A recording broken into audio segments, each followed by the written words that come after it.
নমস্কার। আজকে আমরা আলোচনা করব যে মা বাবার সাথে জাতক বা জাতিকার সম্পর্ক কীরকম থাকবে, বা মা বাবার সাথে তার সন্তান বা সন্তানের বা সন্ততির কী সম্পর্ক থাকবে, সেটা আমরা রাশিচক্র অনুযায়ী কিন্তু বিচার করব। দেখুন, প্রথম কথা হচ্ছে আমাদের রাশিচক্রে চন্দ্রের আমাদের সঙ্গে মাতার কারক গ্রহ হলো কিন্তু চন্দ্র, সেরকম পিতার কারক গ্রহ হলো কিন্তু রবি। আচ্ছা, ভাব বিচারে আমরা মাতা যখন বিচার করব তখন হচ্ছে চতুর্থ ভাব, পিতা যখন বিচার করব তখন হচ্ছে নবম ভাব। মাতার কারক গ্রহ হলো চন্দ্র, তার সঙ্গে দেব চতুর্থ ভাব। পিতার কারক গ্রহ হলো রবি, তার সঙ্গে দেব নবম ভাব। দেখুন, শাস্ত্রে এমনি উল্লেখ আছে যে শাস্ত্রের পিতাকেই স্বর্গ, পিতাকেই ধর্ম, আবার পিতাকেই পরম তপস্যা বলেছে, আর জননীকে স্বর্গাদপি গরিয়সী বলেছে। এর তো নিশ্চয় কোনো কারণ আছে। মানুষের শরীর মৃত্যুর সাথে সাথে কিন্তু বিলীন হয়ে যায়, কিন্তু আত্মা আবার যে কোনো রূপে কিন্তু পুনর্জন্ম নেয়। আমরা জীবনে যা ভালো বা খারাপ কাজ যাই করি না কেন, সেটা কিন্তু পরের জন্মে আমরা কিন্তু আবার ফিরে পাই। ভালো করলে ভালো পাই, খারাপ করলে কিন্তু খারাপ পাই। তো আমরা যদি এই জীবনে কাউকে দুঃখ না দিই বা কারো ক্ষতি না করি, তাহলে পরজন্ম নিশ্চয়ই আশা করি আমরা ভালো পাবো। তো সেই রকম কর্মের মধ্যে একটা প্রধান কর্ম হলো কিন্তু মা বাবার প্রতি শ্রদ্ধা বা ভালোবাসা বা উপযুক্ত তাদেরকে সম্মান দেওয়া। আমরা হাজার মন্দির মসজিদ বা চার্চে মাথা ঠুকলেও ঈশ্বর, আল্লাহ, গড আমাদের কেউই কিন্তু আমার দিকে তাকাবে না যদি না আমরা মা বাবার প্রতি শ্রদ্ধা ভালোবাসা না রাখি। কারণ মা বাবাই হলো একমাত্র আমাদের কিন্তু সৃষ্টিকর্তা, ভগবান উপরওয়ালা তাদেরকে মা বাবার মধ্য দিয়েই আমাদের মধ্যে প্রাণ সঞ্চার করেছে। বিজ্ঞান উন্নত, কিন্তু আমরা এখনও পর্যন্ত মৃত ব্যক্তির শরীরে প্রাণের সঞ্চার কিন্তু ঘটাতে পারিনি। তাহলে একমাত্র ভগবানই কিন্তু পিতামাতার মধ্য দিয়ে আমাদের প্রাণ সঞ্চার করেছে, এই পৃথিবীতে নিয়ে এসেছে। সুতরাং তাদেরকে সবসময় শ্রদ্ধা, ভক্তি, ভালোবাসা রাখতে হবে। এবং যদি তাদের প্রতি আপনি অশ্রদ্ধা করেন, তাদেরকে না ভালোবাসেন, তাহলে আপনি হাজার স্টোন পড়লেও কিন্তু কোনো উপকার পাবেন না। অনেকেই দেখবেন সব মানুষজন সবাইকে ভুলে গিয়ে টাকা পয়সা, বাড়ি গাড়ির মধ্যেই ঈশ্বর লাভের চেষ্টা করছে। আর জীবন্ত ঈশ্বর যে মা বাবা, তাদেরকে কিন্তু বৃদ্ধাশ্রমে পাঠাচ্ছে, দিয়ে বৃদ্ধাশ্রমের সংখ্যা কিন্তু বাড়াচ্ছে। এতে কিন্তু আপনার স্টোন কোনো কাজ করবে না। তো কোন ক্ষেত্রে মা বাবা, কোন জাতক বা জাতিকা মা বাবাকে ভালোবাসবে, সেটা আমরা আজকে বোঝার চেষ্টা করব। ধরুন কারো মকর লগ্নে আমি ধরলাম 1, 2, 3, 4, 5, 6, 7, 8, 9, 10, 11, 12।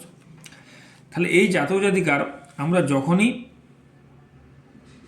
মায়ের বিচার করব তখনই আমরা চতুর্থ ভাব ধরবো। তাহলে চতুর্থ ভাব, এখানে চতুর্থ ভাবের অধিপতিকে মঙ্গল, এই মঙ্গলের বিচার করব, সঙ্গে চন্দ্রের বিচার করব। এবারে মঙ্গল চন্দ্র কীভাবে বিচার করব?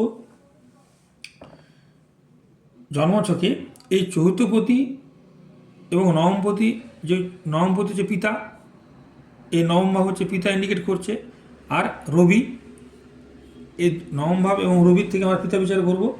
তো চতুর্থপতি এবং নবমপতি যদি খুব ভালো অবস্থাও থাকে এবং তাদের নক্ষত্রগুলো যদি এই পঞ্চম, নবম বা একাদশের সঙ্গে কানেক্টেড হয়, বা চতুর্থ ভাবের সঙ্গে যদি কানেক্টেড হয়, চতুর্থ, পঞ্চম, নবম, একাদশ ভাবের সঙ্গে যদি কানেক্টেড হয়, তাহলে বোঝা যাবে যে মা বাবার সাথে সন্তানের সম্পর্ক ভালো থাকবে। যে কোনো জাতক জাতিকার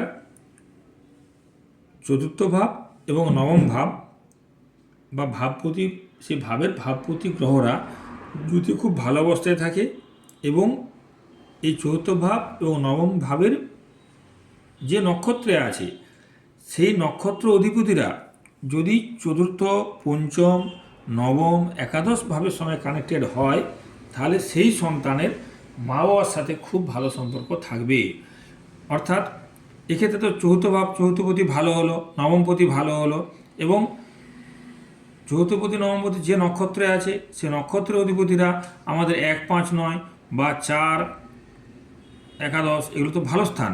এই অধিপতিদের সঙ্গে যদি কানেক্টেড হয় তাহলে মাতা পিতার সঙ্গে সেই সন্তানের ভালো সম্পর্ক থাকবে। কিন্তু এই চতুর্থ ভাব এবং নবম ভাবের সহিত যদি কোনোরকমভাবে অষ্টম, ষষ্ঠ এবং দ্বাদশ ভাবের কানেকশন হয়ে যায় এবং তৃতীয় কেন চতুর্থের দ্বাদশ ভাব হলো তৃতীয় ভাব। আমরা যখন মা বিচার করবো তখন চতুর্থ ভাব, তাহলে চতুর্থ ভাবের দ্বাদশ ভাব হচ্ছে কোনটা? তৃতীয় ভাব। 1, 2, 3, 4, 5, 6, 7, 8, 9, 10, একাদশ, দ্বাদশ। তাহলে ভাবের যে ভাব আমরা বিচার করি সেই হিসাবে কিন্তু তৃতীয় ভাবকে আমরা মায়ের জন্য খারাপ বিচার করছি। তাহলে এই তৃতীয়, ষষ্ঠ, অষ্টমের সঙ্গে যদি চতুর্থ ভাব এবং নবম ভাব কোনোরকমভাবে কানেক্টেড হয়ে যায়, তৃতীয়, অষ্টম, দ্বাদশ ভাবের সঙ্গে যদি চতুর্থ ভাব বা নবম ভাব কোনোভাবে কানেক্টেড হয়ে যায় বা নক্ষত্রের মাধ্যমে যদি কানেক্টেড হয়ে যায়, তাহলে কিন্তু সেই ব্যক্তিরা তার মা বাবাকে দেখবে না বা মা বাবার সঙ্গে তাদের দূরত্ব তৈরি হবে। চতুর্থপতি নবমপতি গ্রহ বা চতুর্থপতি নবমপতি গ্রহরা বা তাদের নক্ষত্রের মাধ্যমে যদি তারা তৃতীয়, অষ্টম, দ্বাদশের সঙ্গে কানেক্টেড হয় এবং যদি পাপগ্রহ শনি, কেতু, রাহু এইসব গ্রহের সঙ্গে যুক্ত হয় এবং তারা যদি তৃতীয়, অষ্টম, দ্বাদশে থাকে, তাহলে মাতা পিতার সঙ্গে সম্পর্ক কখনোই ভালো থাকবে না।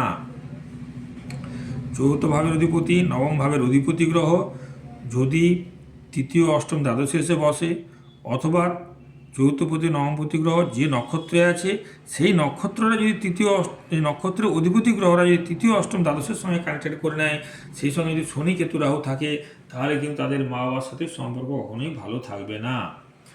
আবার দেখুন, এই চতুর্থভাবে ধরুন বৃহস্পতি বসে আছে, চতুর্থভাবে বৃহস্পতি বসে আছে, তাহলে চতুর্থ ঘর আমরা লগ্নে চতুর্থ মেষ রাশি, বৃহস্পতির বন্ধু ঘর এবং বৃহস্পতি নিজে বসে আছে এখানে, তাহলে তার মায়ের ক্ষেত্রে খুব পাওয়ারফুল হলো।